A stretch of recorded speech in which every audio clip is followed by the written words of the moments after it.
On est vendredi, bonsoir et soyez les bienvenus sur New World Info 1. 3 ans après son arrivée au pouvoir, le gouvernement malien a décidé ce jeudi 25 janvier 2024 de mettre fin avec effet immédiat à l'accord pour la paix et la réconciliation au Mali issu du processus d'Alger signé en juin 2015 par le gouvernement malien, les groupes armés du nord du pays, la plateforme alliée au gouvernement et la coordination des mouvements de l'Azawad CMA, une fédération de mouvements ayant pris les armes contre l'État malien et qui s'était retranché depuis 2012 à Kidal, territoire repris en 2023 par l'armée malienne. Mamadou Diouf, bonsoir.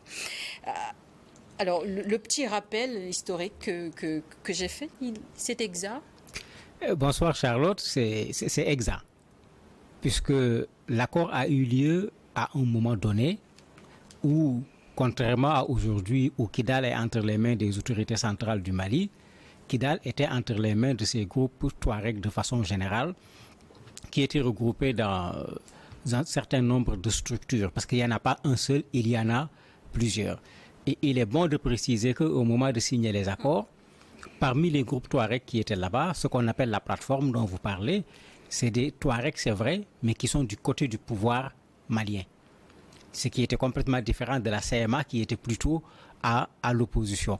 Donc c'est pourquoi c'est également important de rappeler que les groupes armés du Nord sont à majorité Touareg, mais il n'y avait pas que des Touaregs. Il y avait également des groupes arabes, etc. Mais le contexte a totalement changé. Ça, il faut le dire clairement. On n'est plus en 2015. Les forces en présence ne sont plus exactement les mêmes.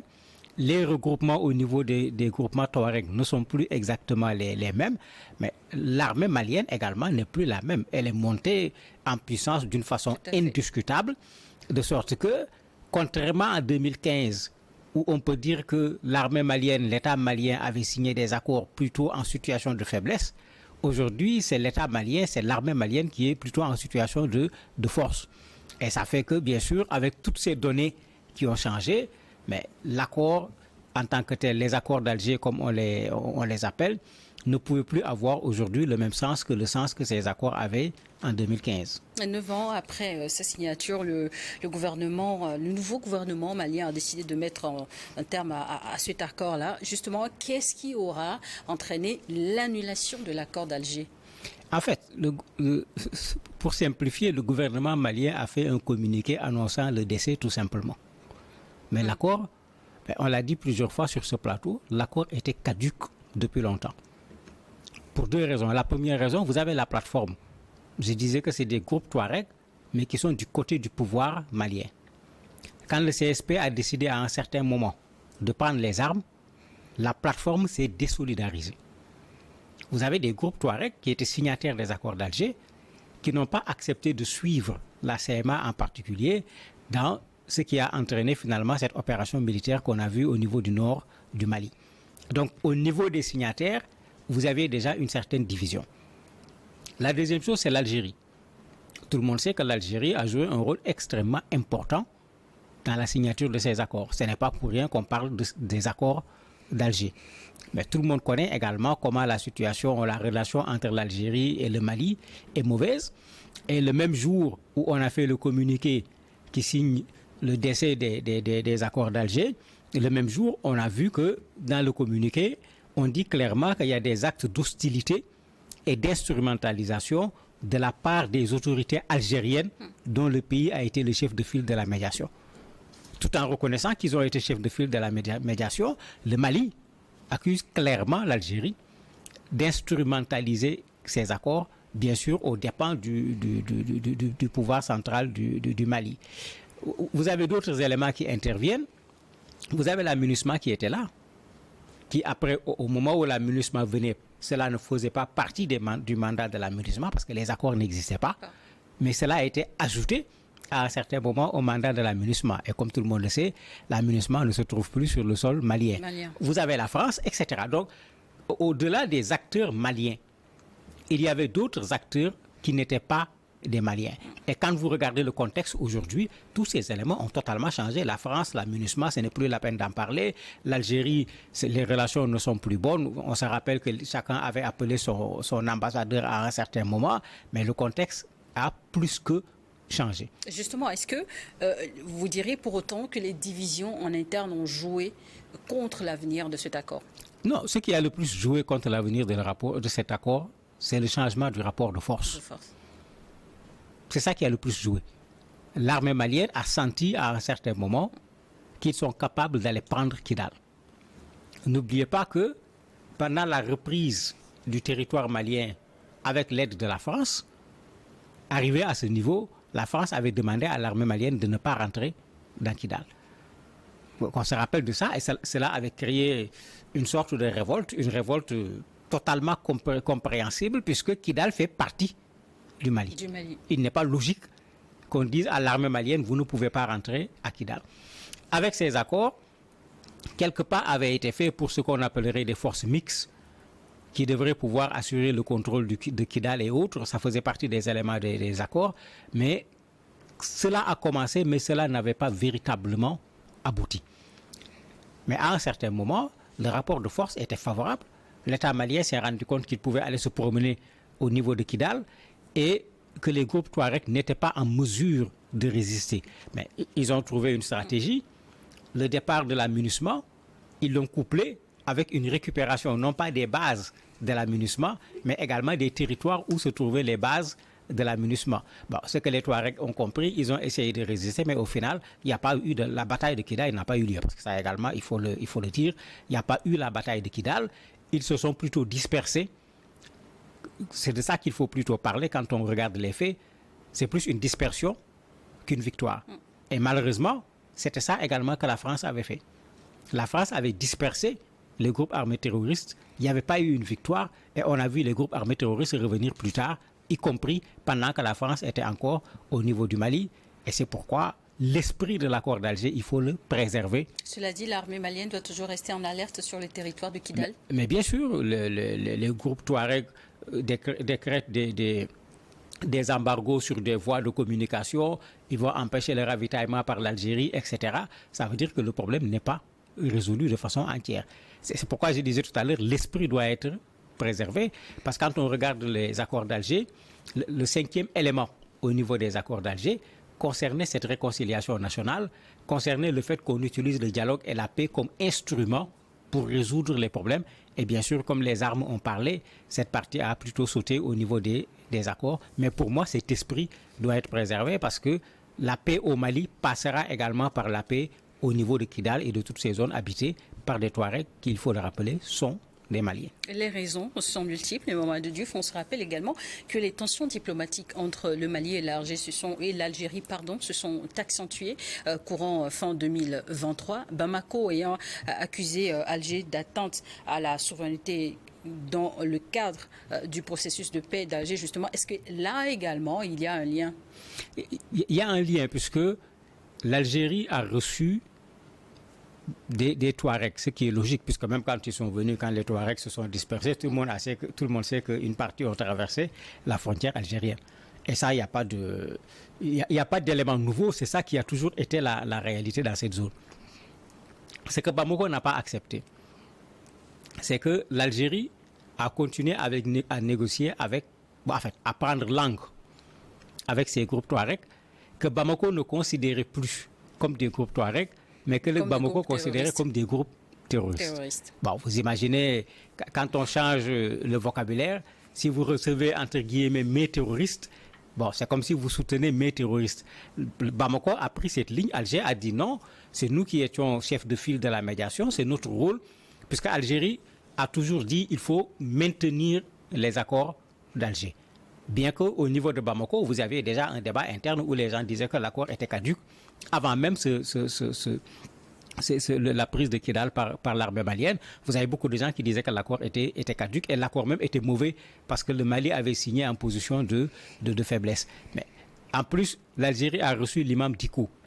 Ça a créé un problème puisque l'imam Dicko a été reçu, alors que tout le monde sait que l'imam Dicko également n'est pas en odeur de sainteté avec les militaires qui sont au pouvoir actuellement. En Algérie, ils ont dit qu'ils ont reçu un groupe, un dignitaire religieux. L'imam Dicko même a fait une vidéo pour expliquer c'est quoi sa présence en Algérie, donnant une version qui n'a rien à voir avec la version donnée par les autorités maliennes. Bon, tous ces éléments, quand vous les mettez les uns dans les autres, effectivement, à un certain moment, on sentait la difficulté dans les relations entre l'Algérie et le Maroc, le Mali plutôt, pour ne pas dire carrément une crise entre les deux pays. Et puisque Alger était chef de file de négociation, bon, s'il y a une crise avec le chef de file, il est clair qu'il va être difficile que ce chef de file reprenne les négociations avec l'autorité malienne. Et justement, suite à ces événements, les deux pays avaient respectivement rappelé leurs ambassadeurs.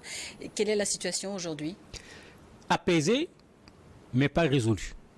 Apaisée parce que, à part ce dernier communiqué, on avait un peu mis balle à terre à un certain moment, mais avec ce dernier communiqué, les choses reprennent, puisque quand on dit l'Algérie instrumentalise les accords d'Alger, et quand on le dit de façon aussi officielle, l'Algérie réagira. Et l'Algérie a le défaut de ne pas réagir par des paroles. Généralement, c'est une action qui va être posée. Tout le monde connaît l'Algérie sur ce plan-là.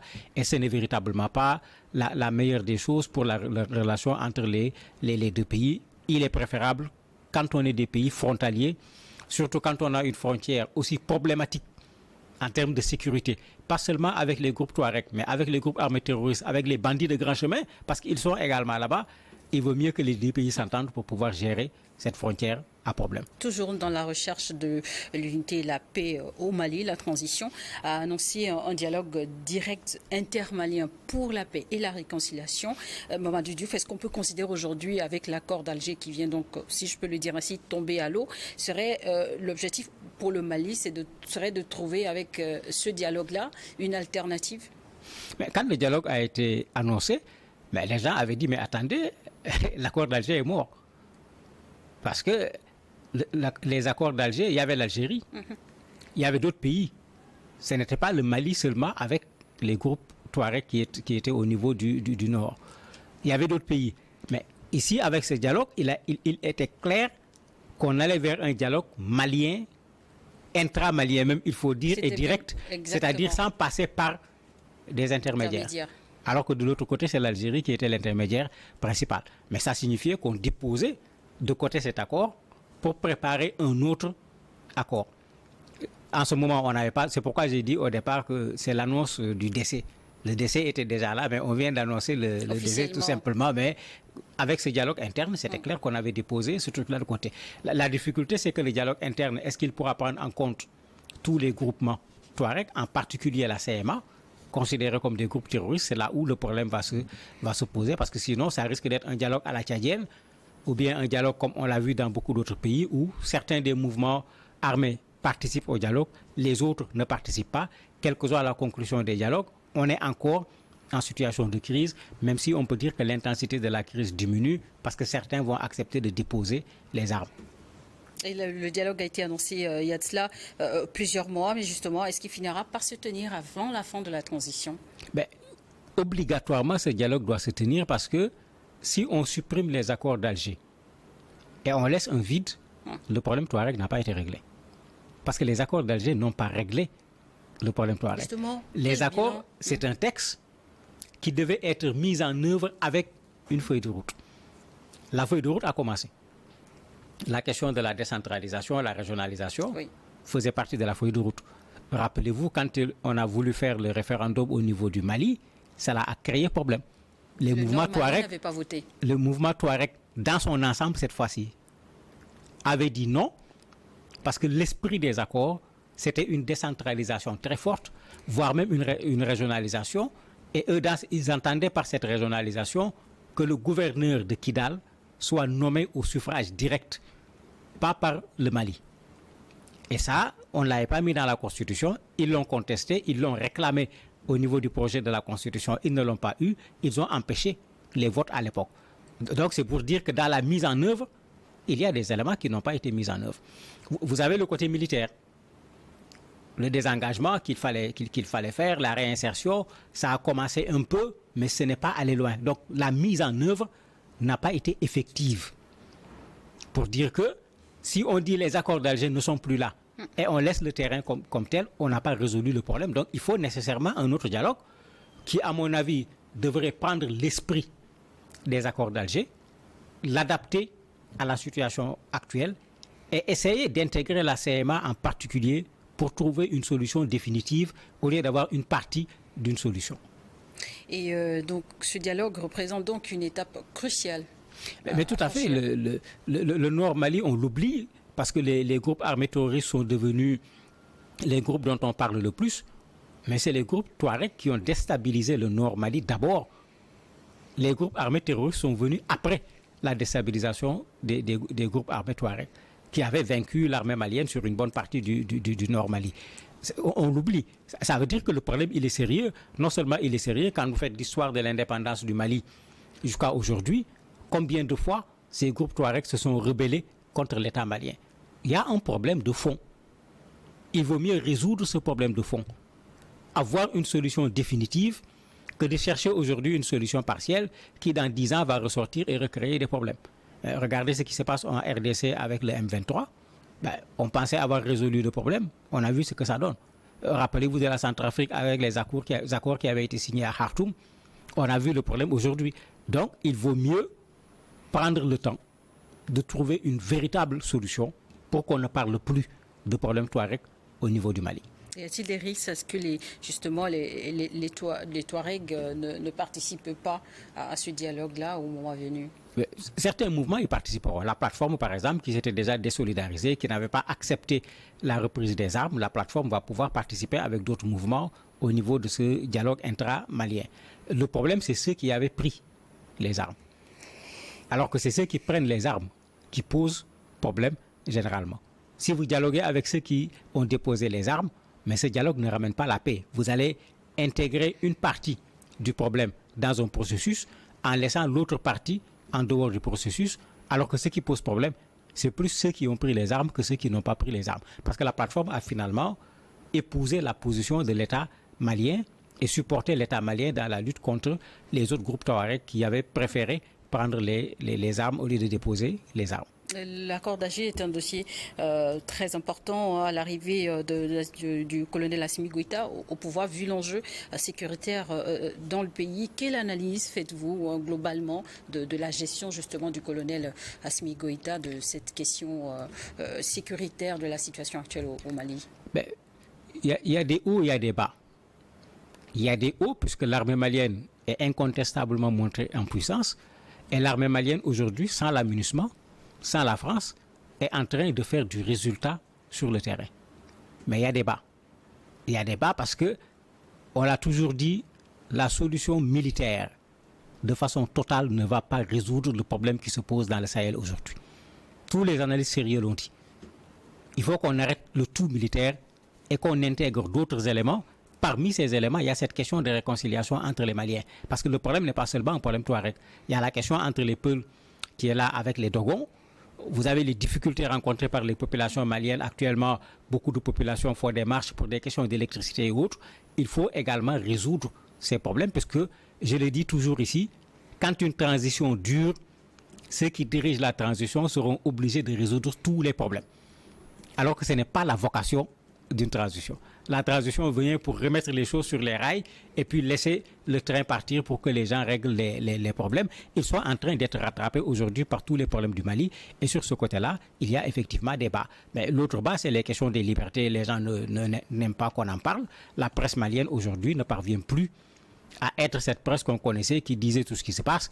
Les journalistes s'autocensurent pour ne pas rencontrer des difficultés parce qu'il y a des sujets sur lesquels on ne veut pas de contradiction par rapport au pouvoir en place. Donc il y a des hauts, mais il y a des bas également. Et pour terminer, on va parler de l'AES, dont le Mali est le principal initiateur. Cette organisation aujourd'hui, tout de même dans le Sahel, semble incarner l'espoir.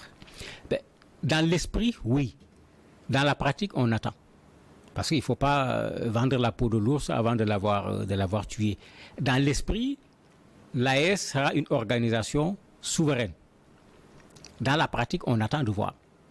Parce qu'on n'en est pas encore là. Le Mali dont vous parlez vient de recevoir, je crois, ces 200 millions de dollars de la part de la Banque mondiale. Bon, donc on est toujours dans le même système, on n'est pas véritablement sorti du système, parce que quand on parle de souveraineté, il ne s'agit pas d'avoir cette liberté politique, de donner des slogans, mais il faut d'abord avoir sa liberté d'un point de vue militaire. Avec les sanctions, suite au coup d'État, l'économie malienne a aussi un coût. Mais bien sûr. Les 200 millions le montrent. Si l'économie malienne était en très bonne forme, elle n'a pas besoin d'être perfusée par la Banque mondiale. Quand une économie est perfusée par la Banque mondiale, c'est clair que c'est parce que cette économie rencontre des difficultés de façon générale.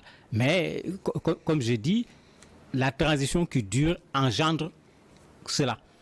Vous êtes obligé de prendre en charge des problèmes. Aujourd'hui, il y a un énorme problème pour ce qui concerne l'électricité. On est en train de poursuivre l'ancien ministre et des responsables de la société d'électricité, etc.